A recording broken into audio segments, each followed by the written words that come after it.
Okay, so for learned helplessness right now, I have to ask the question again.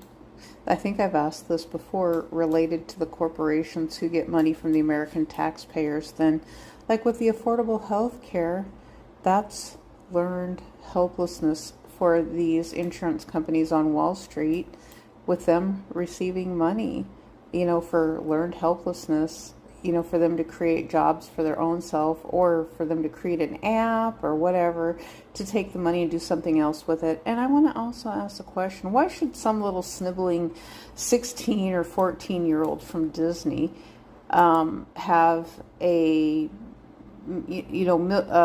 of followers on YouTube? Now, how come Disney doesn't help them? Because then we're creating a learned helplessness on YouTube for what they're doing and the system for how their networks have kind of abused the YouTube community. Because if we remember, it was PewDiePie who did some anti-Semitic stuff and then started the adpocalypse thing where advertisers pulled ad revenue from YouTube because he created a distrust with what he did with his vulgar language. So it was almost like it was a planned demolition that because it's like YouTube would have been successful without Disney. But the problem is then with the networks, then they have their connections that they have created, and then they feel good about what they do because they're earning revenue and they're able to buy houses, or Disney buys them a house, someone else buys them a house and provides that for them for a place to live.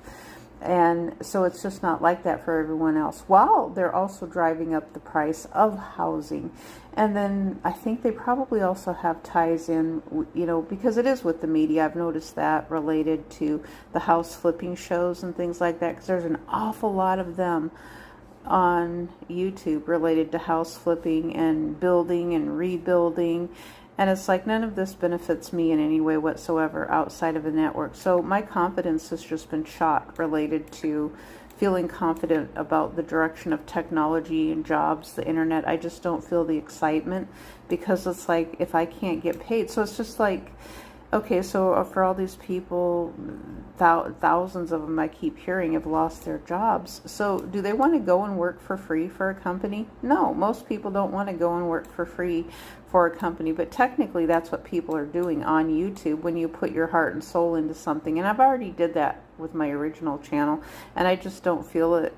Right now, I just don't feel it. It becomes burnout when you're working for free, or people say, oh, you should volunteer your time to do something. Well, I am right now. I'm volunteering my time telling you how it won't work.